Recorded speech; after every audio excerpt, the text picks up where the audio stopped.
If there's one thing that's certain in nature and in our lives, it's that things change.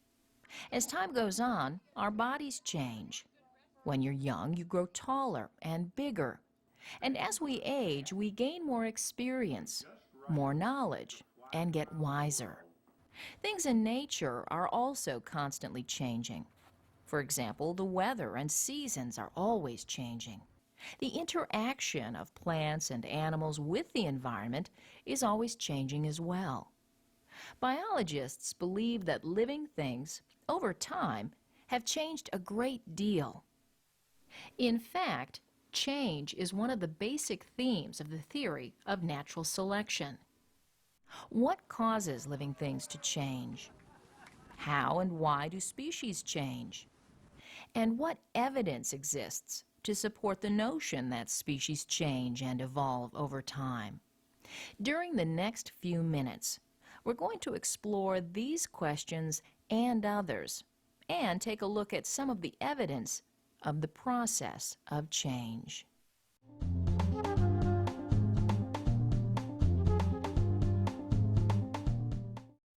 In 1859, the field of biology was changed forever.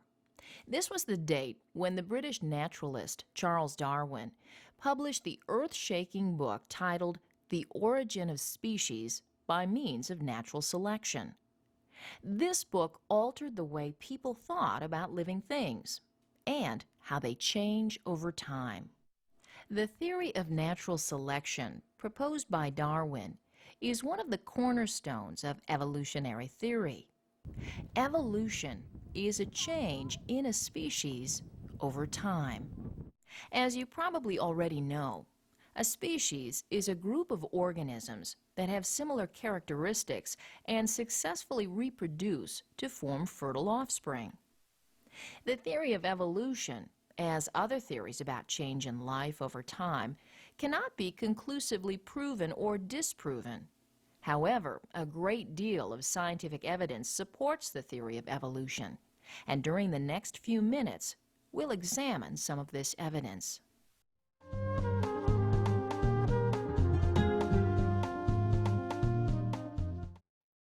In 1831, Charles Darwin, serving as naturalist on the ship called the HMS Beagle, took a 5-year journey around the world. Through visiting places such as South America, the Galapagos Islands, and numerous other islands in the Pacific, he gathered a great deal of information, which, over the next 20 years, led him to develop the theory of natural selection. Natural selection is the survival and reproduction of organisms within a species that are best adapted to their environment. Let's review the components of the theory of natural selection. According to the theory of natural selection, most species produce many more offspring than can survive in nature. This is referred to as overproduction. Through the process of overproduction, it's more likely that a few offspring will survive to adulthood. Most plants, for example, produce many more seeds than will ever germinate and grow to reproductive age.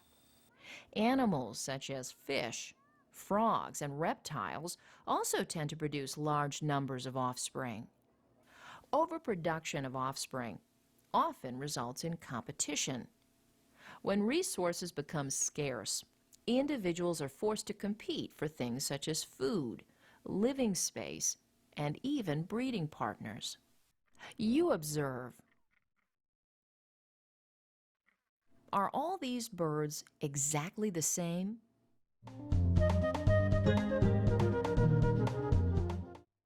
While all the birds, called gannets, may look exactly the same, there are many variations between them. Some birds may have slightly longer beaks, some may be heavier, and others may be stronger. Minor variations within species of plants and animals are common. In some instances, a variation possessed by an individual may be advantageous.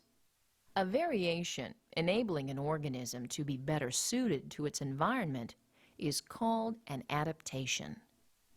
A famous study conducted for over 20 years by Rosemary and Peter Grant actually observed competition among finches on an isolated island in the Galapagos Islands. They observed that finches with beaks best suited for obtaining available food outcompeted members of the same species when food became scarce. This slight variation in beak shape enabled certain finches to survive and pass their beak shape on to their offspring, while those without the variation died. The key to Darwin's theory of evolution is the principle of selection, or as Darwin called it, natural selection. You most likely have heard the expression, survival of the fittest. What does this expression mean? This phrase sums up the idea that those individuals with helpful adaptations are more likely to survive, while those without the adaptation will likely die. Nature therefore selects individuals to survive based on how well adapted they are to their environment. In turn, these individuals are able to reproduce, and their offspring tend to have these adaptations as well.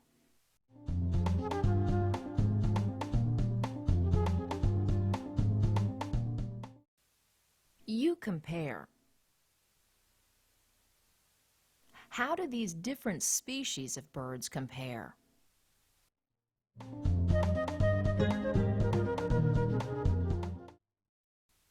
If you said they all look similar, then you made the same observation Charles Darwin made when he visited the Galapagos Islands in the 1830s.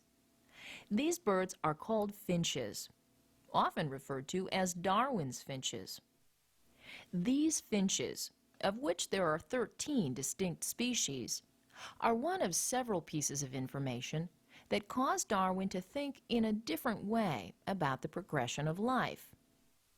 The finches in the Galapagos serve as an excellent example of speciation. Speciation is the evolution of one or more new species from a single existing species. Scientists believe that the finches speciated or evolved from a single species of finch. This is a diagram of the likely evolutionary relationship between the different species. Let's now take a look at some of the different types of evidence supporting the theory of natural selection and evolution.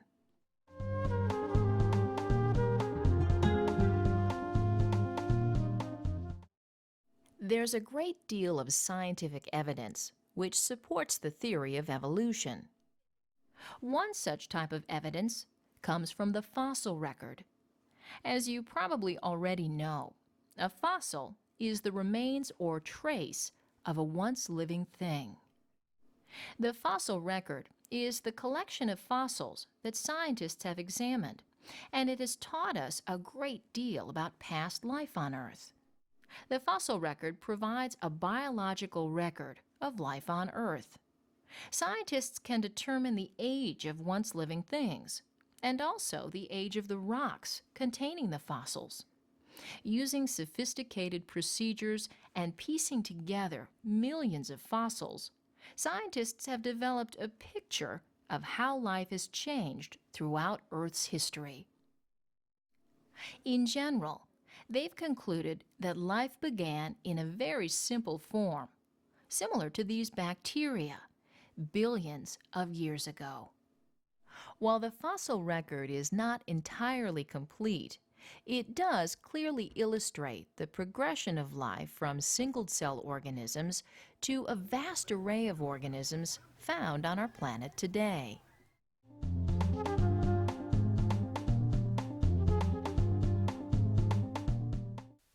You compare. How are the following structures similar?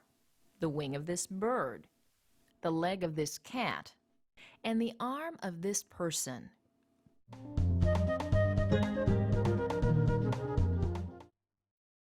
That's right. These structures all have a similar shape. They all have a similar purpose in that they help the organism move. And they also have a similar bone structure. Homologous structures demonstrate a similarity due to having shared a common evolutionary ancestor. Another type of evidence of evolutionary relationships are vestigial structures. These are structures or remnants of structures that do not have a function, such as the presence of a vestigial toe on this modern-day horse. Vestigial structures, such as the coccyx, also called your tailbone, are remnant structures that serve to function in ancestral organisms. Whales and pythons have vestigial hind leg bones embedded in their body, which illustrates that they evolved from four-legged ancestors. These are just a few examples of anatomical pieces of evolutionary evidence.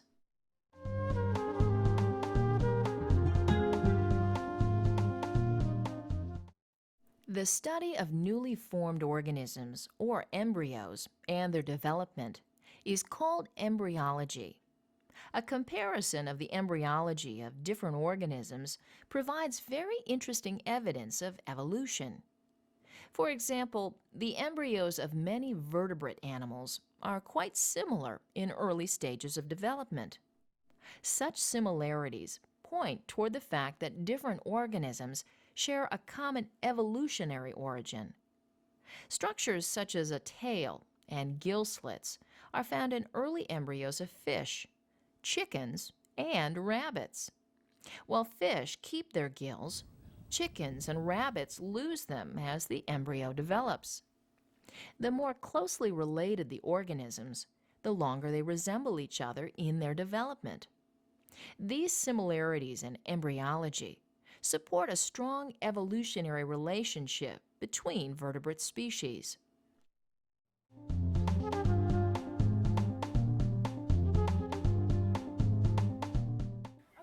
As you may already know, our body cells contain very important genetic information. You decide, what's this substance called?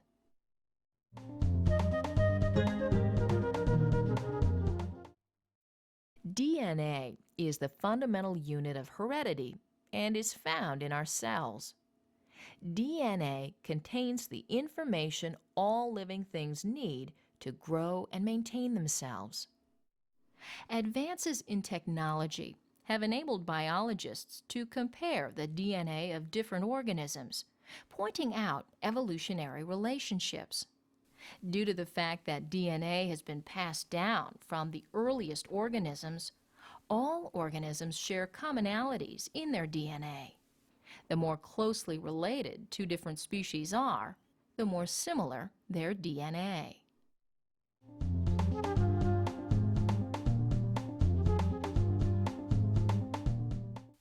During the past few minutes, we've reviewed the fascinating theory of natural selection and learned about some of the evidence that supports the theory of evolution. First, we discussed the different components of the theory of natural selection, including that of overproduction, competition, and the presence of variation between individuals of a species. We took a look at how certain variations might prove to be helpful adaptations, and that these adaptations are passed on to offspring. Briefly, we discussed the process of how speciation leads to the development of one or more species from a single species. We then explored some of the evidence supporting the theory of evolution, including fossil evidence, embryological evidence, genetic evidence, and anatomical evidence. So the next time you wonder about how the abundance of life around us evolved, or how life has changed through time, think about some of the aspects of the theory of evolution and the evidence supporting it. You just might think about life on Earth a little differently.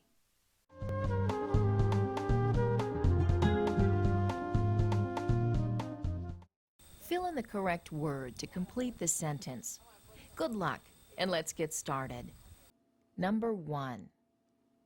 Is a change in a species over time.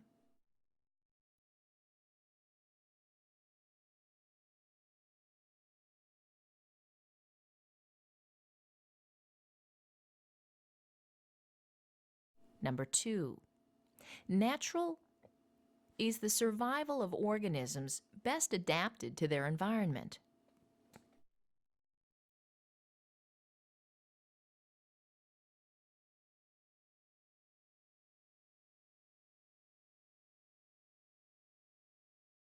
Number 3 is the evolution of one or more new species from a single existing species.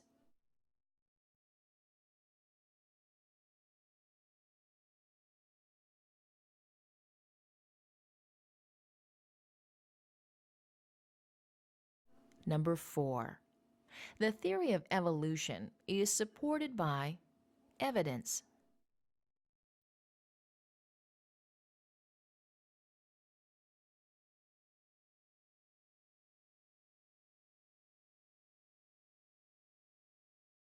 Number 5.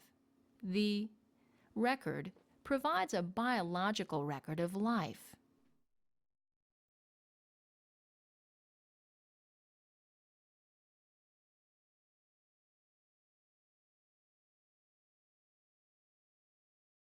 Number 6. Fossils clearly point out the progression of life from organisms to advanced organisms.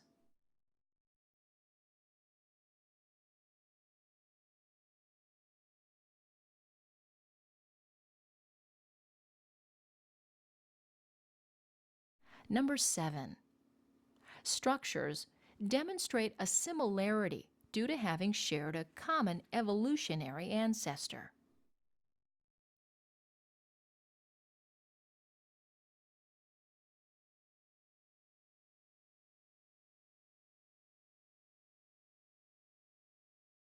Number 8. Your coccyx is an example of a structure.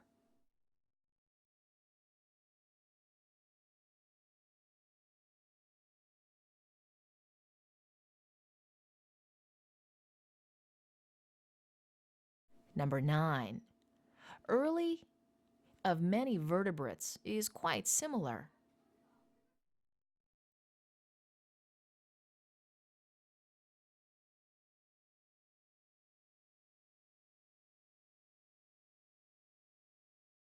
And number 10. Closely related species have similar sequences.